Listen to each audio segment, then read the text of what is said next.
papá fue parte de Guardia de Hierro? Eso es un mito que circula. Mi papá es judío. Dicen que Guardia de Hierro era un poquito antisemita. Yo no lo sé, no me consta, pero Vos hacían muchas cosas. hubiese sido complicado. Claramente era una organización muy católica y mi papá era judío con una formación de base marxista que fue uno de los protagonistas del proceso de peronización de la juventud durante los 60. La organización que él fundó era el Frente Estudiantil Nacional y junto a muchas otras organizaciones crearon algo que es la Organización Única del Trasvasamiento Generacional, que era un dispositivo del general Perón en el exilio que venía a funcionar como una especie de retaguardia estratégica frente a lo que era la tendencia, ¿no? O Montoneros y las fuerzas especiales, es decir, eran sectores que rechazaban la lucha armada, y a la muerte de Perón se disuelve esa organización y solamente queda Guardia de Hierro, y mi papá ya no participó más. O sea, su influencia más grande estuvo entre mediados de los 60 y la muerte de Perón. ¿Lo conoció? Sí, tiene un montón de fotos con Perón, tiene un libro con las memorias de él, lo conoció mucho, sí. ¿Y de eso qué te queda vos, de ese recuerdo, de esas anécdotas que te cuento? No, me ha quedado mucho. Muchos años renegué de la influencia familiar, de toda la influencia familiar. Te lo pregunto porque siento que todavía lo seguís renegando un poco. Yo creo que, ¿viste cuando Cristina habla de los hijos de la generación diezmada? Esto lo hablé bastante con Guado. Yo más que un hijo de la generación diezmada, más allá de que hayan muerto o no nuestros padres, pues fue una generación diezmada, que lo somos biológicamente, yo soy el padre de mis hijos y tal vez el futuro abuelo de mis nietos. Es decir, no quiero construir mi identidad sobre la base de las generaciones anteriores. No creo que se hereden ni las virtudes ni los defectos. Desde luego nadie nace un repollo, ¿no? Yo tengo la influencia cristiana de mi mamá, la influencia peronista de mi papá, pero fuimos construyendo nuestro camino propio y particularmente el nuestro fue en oposición a los que formaron parte de la política desde el retorno de la democracia. Y mi papá formó parte de la política desde el retorno de la democracia. Entonces hay varias causas por las que no es algo que me interese darle centralidad. Primero porque nosotros construimos nuestro propio camino, muy dolorosamente, sin maestros, ¿no? Aprendiendo solo de lo que estaba pasando en el post-2001. Y segundo porque no me quiero atribuir méritos que no me corresponden, ni desviaciones que tampoco me corresponden. Y es un poco lo que le transmito a todos mis compañeros y compañeras, que muchos son hijos de grandes dirigentes, ¿no? del peronismo o del PRT, de distintas fuerzas de lo que fue los que lucharon contra la dictadura, los que lucharon por la vuelta de Perón, pero que tenemos que construir una identidad sin olvidar de dónde venimos, siendo fieles a una historia, pero a partir de nuestras propias acciones y vivencias. Quiero recorrer algunas cosas de tu infancia. Recién hablabas de ese chico de esos 10 años. ¿Tenías trastorno o sea, déficit de atención en la escuela? Creo que eso es algo que empezó a ponerse sobre ahora medio de ese concepto. A mí me diagnosticaron, fue una cosa muy terrible, en primer grado,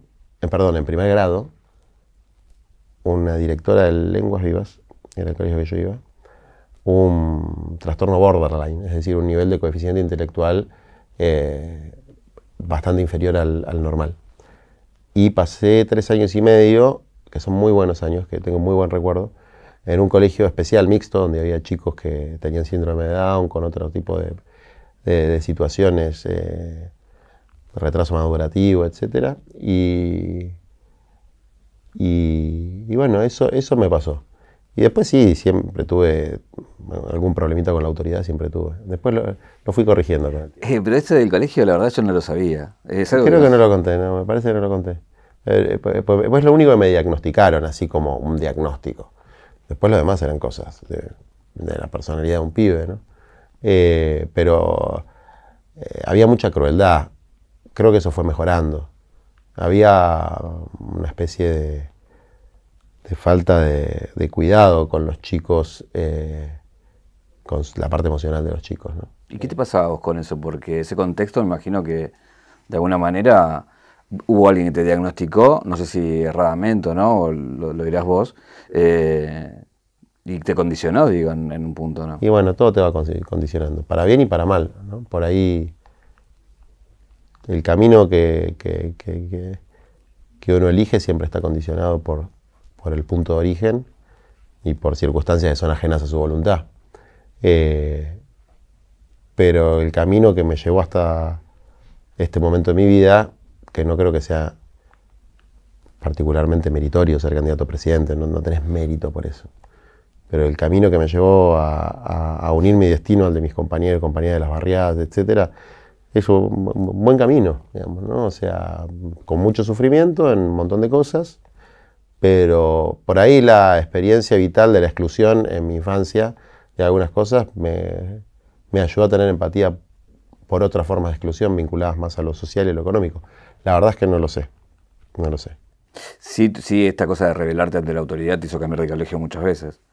Sí, pero era como más que de la personalidad, un rasgo del temperamento, algo que uno no es que lo va creando, ¿no? O sea, salís así, qué sé yo, así salí. Y bueno, tiene su parte buena y su parte mala también. Estudiás, te recibís de abogado, pero hay una cosa que no se sabía mucho, es tu vinculación al mundo informático, y de hecho también creo que querías estudiar en el MIT, si no tengo mal datos. Sí, en cuarto año empecé o sea, yo desde los 12 años que trabajaba mucho programaba, me gustaban mucho los sistemas operativos tipo Linux, los que eran de código abierto y todo eso, todo ese mundo. Estaba medio metido en ese mundo. Y necesitabas tener un promedio de 8 en los últimos 2 años, yo no era muy buen alumno, pero en cuarto me puse las pilas y me fue bien y empecé a hacer todo el proceso de admisión, me entrevisté con gente que había estudiado en el MIT, acá en Buenos Aires. Bueno, después conocí a mi actual mujer, no hablo mucho de mi familia actual para preservarlos, ¿no?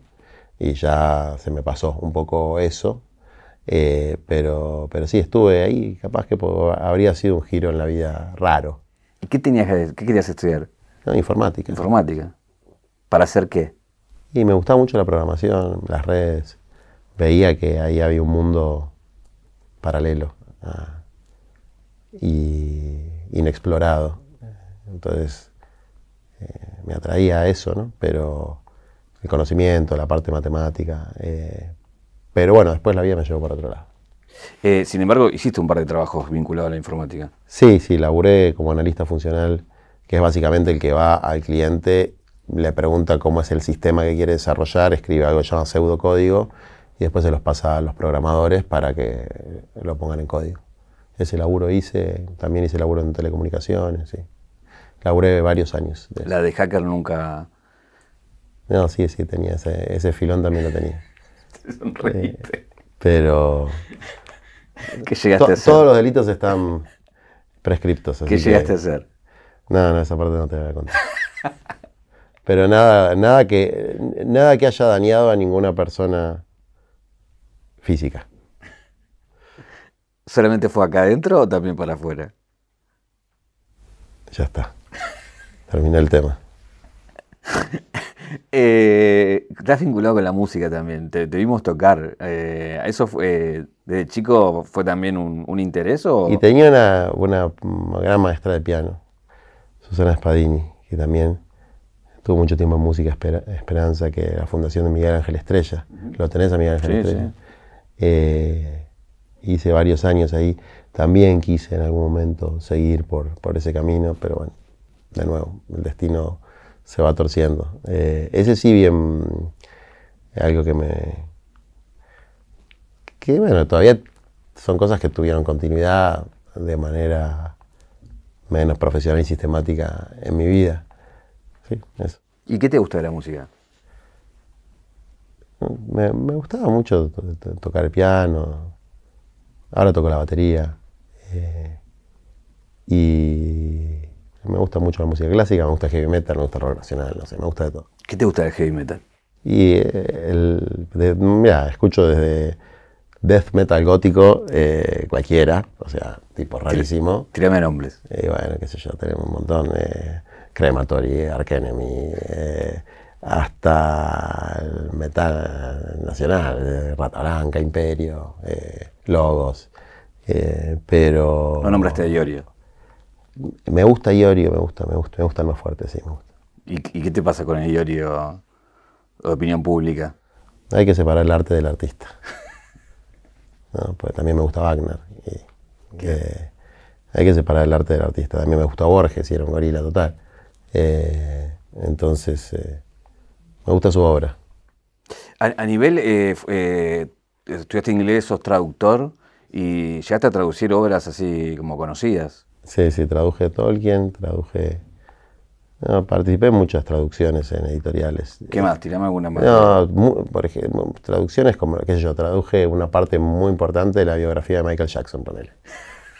Es un libro larguísimo que no entiendo quién lo puede comprar, pero parece que se vendió mucho. Traduje muchos cuentos cortos, Edgar Allan Poe, bueno, traduje bastante. Y también laburé mucho editando, ¿no? Editando, qué sé yo, tesis que después se convertían en libros. ¿Llegaste a alguno que tomó cierta notoriedad? Y mira, siempre lo hacía en colaboración con una editora, pero que yo la biografía de Ilia me tocó traducir. Bueno, me tendría que fijar en la biblioteca, la verdad que no me acuerdo, pero fueron un montón de libros. Deportes no sos bueno. Soy bueno en el ping-pong. Posta. Te hago un ping-pong digno. Mirá. Sí. Para fútbol sos muy malo. Soy muy malo, muy malo. Pésimo. Chotísimo, así, triste. ¿No jugás? Ya no. No. Puedo pasar de árbitro si querés, no tengo problema. Venís de una familia, si bien no querés ver tu historia, pero en un momento hablas de el punto de partida, de una familia acomodada, bien, que sin problemas económicos. Está la famosa anécdota de donde vivías, ves a los cartoneros y eso te sensibiliza y te hace de alguna manera empezar a trabajar con ellos. ¿Hay una imagen clave o fue una asociación de imágenes que te terminó impulsando a volcarte de lleno a esa militancia? No, son, creo que un hecho político y un hecho social. El hecho político es que está todo atado, ¿no? El 2001, el 20 de diciembre del 2001, la rebelión de las periferias, que quedan las periferias sobre todo, con los cortes de ruta, con toda la situación vinculada a los saqueos, todo lo que había alrededor de eso, el hambre. ¿En 2001 estuviste en la plaza? Yo estuve el 20 de diciembre de 2001 detenido a disposición del Poder Ejecutivo Nacional, que es una herramienta del estado de sitio, que no creo que una o dos veces se usó en democracia, en la plaza, ¿no? En el momento que le pegan a las madres, yo estaba ahí me detienen. ¿Ya eras militante social ahí o fuiste por estábamos empezando. Y ahí me quedé con bronca de la buena, ¿no? Con ganas. Y después la irrupción de lo que en ese momento le llamaban el Ejército de la Noche, que era algo que para cualquier joven de clase media era inconcebible. Miles y miles y miles de personas con los hijos a cuestas, buscando en el descarte de nuestro consumismo algo para vivir, pibes de mi edad, con sus hijos o con sus padres, y en el encuentro con esos compañeros, que es algo para mí preideológico, prepolítico, es la humanidad, ¿no? El ser humano. Bueno, eso cambió mi destino y ese otro lado del espejo que uno no ve cuando está mirándose todo el tiempo a sí mismo, a su propia clase, a las propias, si se quiere, comodidades, o a los propios problemas, ¿no? A los, como dicen los yankees, a los white people problems. Ese del otro lado del espejo me chupó y me quedé ahí. No sé si es bueno, no sé si es malo, pero ahora yo ya estoy más de ese lado que del otro y defiendo, banco esos trapos, digamos, ¿no? Y de ahí no me voy a ir. Porque para mí ahí está el corazón de la injusticia. Y después siempre poniendo, digamos, tratando de poner los privilegios que yo tuve, de estudios, de formación, al servicio del proceso de organización y de lucha de esos compañeros y compañeras, tratando de entender que no iban a entrar en los moldes de lo que mis ideas políticas quisieran, sino que la realidad es la realidad y hay que trabajar con la materia de la realidad, no tratar de moldear la realidad, pensar que la realidad está en el molde de las ideas que uno tiene. Entonces, eso fue un poco el inicio de todo lo que después hicimos colectivamente con esos mismos compañeros que las primeras personas que yo conocí siguen militando conmigo. De hecho, ahora en un rato me voy a ver al hospital a la familia de uno de los que fundó, que ya está grande y se está yendo, que Montaña, que tenía una camionetita que iba, que bueno, todos esos compañeros de hace más de 20 y pico de años seguimos militando juntos. Antes de ir a tu proceso ya como referente de un movimiento, hay dos cosas que quiero poner la lupa ahí. Hablaste recién de que caíste preso. No te recuerdo haberte escuchado contar eso. Sí, alguna vez lo conté. ¿Cómo fue? ¿Qué pasó? Pues digo, fue un momento muy... Bueno, metieron preso a como 600 personas ese día ahí en la plaza. Pero era porque tenían la rienda suelta, porque había estado de sitio. Se suponía que no podías estar en la calle, estaba suprimida las libertades individuales. Recordemos, ¿no? Mataron un montón de gente ese día, mucha gente en la plaza. La bala le podría haber ido a cualquiera de los que estuvimos ahí, a Aguado, a mí, a cualquiera. Y los verdugos del 2001 fueron Bullrich, que era ministra de Trabajo, Morales era secretaria de Bienestar Social, ¿no? Como dos cosas medio oxímoron. O sea, en el momento de mayor desempleo, ser ministra de Trabajo, en el momento de mayor malestar social, ser secretario de Bienestar Social. Flaco, antes de ponerte a dar cátedra de política, pobreza y moralidad, fíjate lo que hiciste vos, chocaste el país 2 veces. Y Larreta creo que estaba en el PAMI. Y sí, nos subieron a un camión celular, nos pasearon un poco por las comisarías, nos pegaron bastante. Y después vimos desde la comisaría la renuncia de la Rúa y el helicóptero. Estaba prendido ahí. Me acuerdo de la policía, había policías que estaban totalmente pasados de marca. Bueno, fue una cosa, para mí, yo como la viví como una épica popular. Después, muchos años después, hablando con los compañeros que no habían estado en la plaza, que habían estado o en los saqueos, buscando una lata de tomate porque no tenían para comer, o en los basurales laburando sin ningún derecho de cartoneros, y nuestro pueblo no lo vivió como ninguna épica, lo vivió como una tragedia absoluta, ¿no? Entonces, bueno, ahí entendí un poco mejor que el instinto de estar ahí estaba bien, pero que hay que tratar de ver cómo le pegan las cosas a los distintos sectores de la sociedad. Que un mismo hecho le pega distinto a los distintos sectores de la sociedad. ¿Aguado ya lo conocías? Aguado lo conocí un año después, ponele. O el mismo año, no el mismo año, no, el 2002 creo que lo conocí, porque él es más grande que yo, él estudiaba en Derecho, yo también estudiaba en Derecho, y con la agrupación donde estaba él y varios más que después fundaron la Cámpora, armamos un comedor en una biblioteca que estaba abandonada en la Facultad de Derecho, estaba toda rota.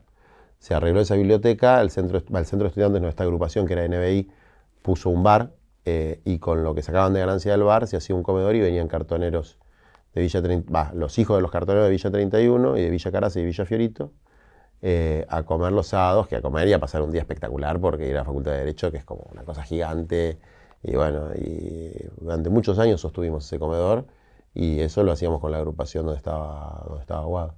¿Eras bueno como abogado? Bastante bueno, sí. Recordame algún caso donde... Soy bueno. Recordame algún caso donde dijiste, acá estuve bien. Mira, hice varios divorcios en general representando a las mujeres. Un caso, lo que pasa es que no puedo decir los nombres, pero de una persona muy famosa yo litigaba contra esa persona muy famosa que maltrataba bastante a su esposa. Y ahí no fue bien. Y después, trabajé en causa de trata de personas, que también no fue bien. y no sé, ahora no se me viene ninguna puntual, ¿no? Muchos amparos contra obras sociales y prepagas por no cubrir tratamientos, cosas de ese tipo. La última que te puedo decir que me viene a la cabeza fue, no sé si te acordás que en un momento el Ministerio de Desarrollo Social de este gobierno da de baja un montón de personas que cobraban el salario social complementario, mal conocido como planes sociales, porque habían comprado dólares. ¿Y qué es lo que habían hecho? No habían comprado dólares un carajo. Los hijos habían bajado, como que habían comprado vidas tipo en el Candy Crush, ¿no? Como que habían comprado vidas en el Fortnite, en los jueguitos, y eso como que te lo chupa de la tarjeta y lo convierte a dólares porque se pagan dólares. Entonces, como en la FIP figuraba, quedan dólares. Entonces, cualquier cantidad de gente, de un día para el otro, por una pavada, se había quedado sin lo que necesitaba para vivir.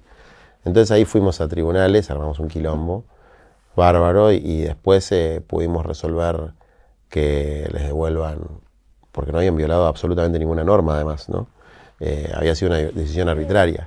Y de hecho todavía sigue tramitando en lo de Ercolini, si mal no recuerdo, porque son dos juzgados distintos, una causa que es totalmente ridícula, que es NN sobre defraudación contra el Estado Nacional, y NN son 220.000 personas que cobran programas sociales o salario social complementario, y la defraudación consiste en cosas tales como tener una motito. Entonces, si tenés una motito, quiere decir que en la radiografía te salió que tenías todas las costillas, entonces no aplicás para cobrar el salario social complementario. Bueno, cosas propias de una pedagogía y una cultura de la crueldad que se va instalando y que hay que enfrentar, ¿no? ¿Cómo es ese mundo, el de Comodoro Pi, el de los abogados, el de los jueces? Es un asco. Es un mundo corrupto, prostibulario, profundamente machista,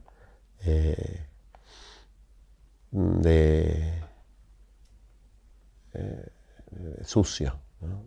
Y hipócrita, porque la política, que tiene sus suciedades, están más expuestas. Vos conocés a los dirigentes, la gente es conocida. A los jueces no los conoce nadie.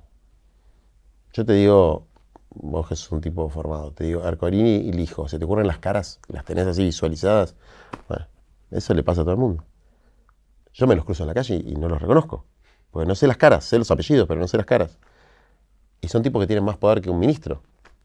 Son tipos que pueden decir si va a la ley de medios o no va, pueden decidir si las obras que tiene Lewis en el lado escondido y que impiden el paso a un lugar que es patrimonio de todos, aunque la ley diga con claridad que tiene que estar habilitado, está habilitado o no, son los que no le pagan los alimentos a las mujeres cuando piden. Digamos, toda esa gente que tiene responsabilidad sobre pequeñas cosas de la vida y grandes cosas del país son gente que nadie conoce, que sin querer generalizar, pero en la gran mayoría de los casos son corruptos, son irresponsables, no pagan impuestos, y eso se huele en Comodoro Pi, lo lees. Vos vas por los pasillos de Comodoro Pi y sentís esa energía de que algo está podrido en Dinamarca, lo sentís, algo está podrido en Comodoro Pi.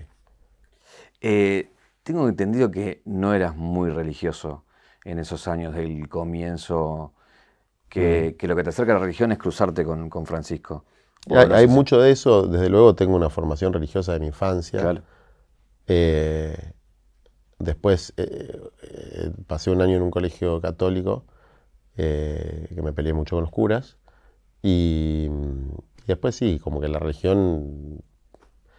Lo que me pasó con Bergoglio fue que en el año 2005 hicimos un amparo, que salió bastante bien, para que los chicos que iban con sus papás a cartonear o que los papás los llevaban porque no tenían dónde dejarlos, tuviesen centro de primera infancia. Y en todo ese proceso de lucha, en una de las movilizaciones, Bergoglio, en ese momento la jefatura de gobierno de la ciudad estaba al lado de la catedral, ahora la trasladaron. Y Bergoglio hace una misa en el mismo horario de nuestra movilización. Entonces uno viene y dice, che, vamos a escuchar acá al obispo que está haciendo una misa. Yo fui y no quise ni entrar, ¿viste? Me daba como cosa, no me gustaba. Y escuché un poco y escuché algo profundo, ¿no?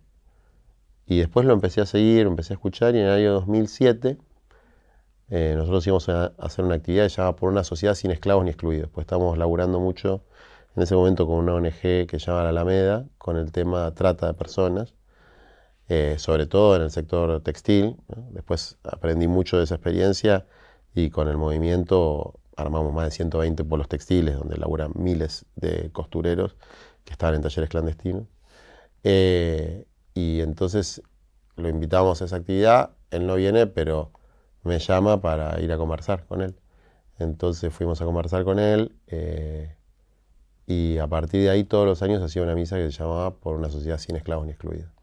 Y en esas misas y en muchas otras, él empieza a mostrar su pensamiento social, por lo menos para los que no lo conocíamos, que es lo que después culmina en Laudato Si, Evangelii Gaudium, en los 4 encuentros de movimientos populares, que es un pensamiento social revolucionario, ¿no? Anticapitalista en el sentido más profundo del término, porque el capitalismo no es la propiedad privada del mercado, eso existe de que el mundo es mundo. El capitalismo es una lógica, ¿no?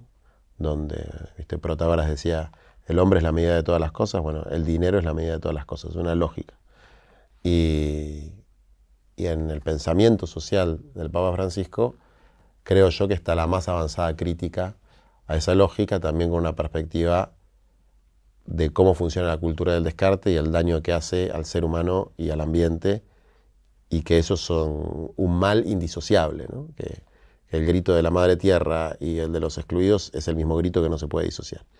Bueno, todo ese recorrido, desde luego, fue enriqueciendo mucho nuestra perspectiva social, política, y además había una cuestión de que durante todo ese tiempo él fue, y ahora, ¿no?, un abanderado de cosas que pareciera ser que en sociedades como la nuestra te ponen del lado del mal. Yo cuando era pibe, cuando empecé a militar, me podía imaginar que nos digan que éramos unos boludos, que éramos quilomberos, pero que estaba mal defender a los cartoneros. O sea, para mí era inconcebible que alguien pensara eso. O sea, que eso te ponía del lado del mal. Y después se normalizó. Si vos estás con la gente que ocupa un pedazo de tierra porque no tiene dónde vivir, estás del lado del mal, de los delincuentes, de los ocupas, etc. Y bueno, él es un abanderado de la defensa de los excluidos. Entonces, en ese sentido, fue y es una influencia en el pensamiento social para muchos de nosotros y para algunos de nosotros también espiritualmente. Me imagino que recordás el día que fue nombrado Papa y dónde estabas y qué sentiste. Mira, exactamente la anécdota es así. Yo había bajado del tren en la estación de José León Suárez. Estaba en el bar de la estación. Todavía no había salido el humito. Tenía que ir a la parroquia del Padre Pepe. Todo de casualidad, ¿eh? Y tenía que ir a negociar con el Padre Pepe, porque hay un problema con una guardería. Entonces había como pica entre la cooperativa de cartoneros y la monja, no me acuerdo quién estaba a cargo de eso, entonces para que se pongan de acuerdo. Una cosa totalmente surrealista.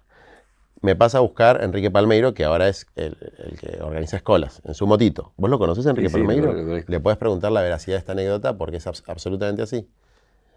Entonces íbamos en la motito y yo dije, ¿vas a ver qué va a ser Bergoglio? Me dice, no, ¿qué va a ser Bergoglio? Le dije, usted es un hombre de poca fe, ¿no? Que es una frase bíblica. Él sí es un religioso, un tipo muy religioso, muy de la iglesia, es muy de iglesia Palmeiro. Y llegamos a lo del Padre Pepe, o antes de llegar ya nos empiezan a llegar los mensajitos de que había salido Bergoglio, así que lo pasamos con el Padre Pepe ahí. Así fue la historia. En la Carcova, en la Villa Carcova. Me da curiosidad tu respuesta sobre esta pregunta. ¿Qué opinas del celibato? Mira, ahora que... yo creo que el sentido original tenía que ver con que había que dedicar plenamente la vida a algo. Cuando vos tenés pibes, o sea, yo tengo mis pibes y tengo mi mujer, que son lo más importante de mi vida. Y es como una limitación para la misión que uno tiene. Lo pongo al lado de la mujer también, ¿eh? Bueno, es como que tenés algo que tenés que cuidar y proteger y que está al mismo nivel que la causa por la que estás peleando. Entonces, me imagino que debe haber tenido que ver con eso, ¿no? Que era la dedicación exclusiva, por decirlo de alguna manera. Después, yo creo que cada vez hay más apertura a que las personas de iglesia casadas puedan cumplir funciones que se van acercando a la de los sacerdotes, pero no me rasgo las vestiduras tampoco diciendo, qué terrible, en el siglo XXI el celibato. Mientras sea voluntario y sea una decisión consensuada, no me parece una opción de vida tan válida como la de otros, ¿no? ¿Y cómo es ser papá tan joven? Para mí fue muy lindo, la verdad. Fue un momento en el que, claro, la narrativa ahora, sobre todo en la clase media, bien, es, te cagaste la vida. No, para mí fue una cosa milagrosa, muy linda. ¿Cuando te fuiste al sur también te quemaste? Me fui al sur más o menos por la época en que lo nombraron Papa Bergoglio, por un montón de cosas.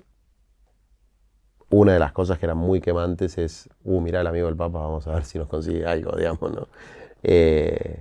Pero fue otro periodo muy positivo para familiar y colectivamente también, porque ahí me pude dedicar más al tema de armar las escuelas de formación para los cooperativistas, para los trabajadores y trabajadoras de economía popular, que ahora tenemos en los lugares más lindos del país, en Mar del Plata, en las Cataratas, en San Martín de los Andes, que es donde yo vivía, donde fueron miles y miles de pibes que no habían salido del barrio, digamos, pibes, gente grande, todo. Y vos, la patria, la justicia, vos no podés defender lo que no amás y no podés amar lo que no conoces. Y nuestra gente no conoce la maravilla que es este país. Entonces ya solamente el viaje era una formación.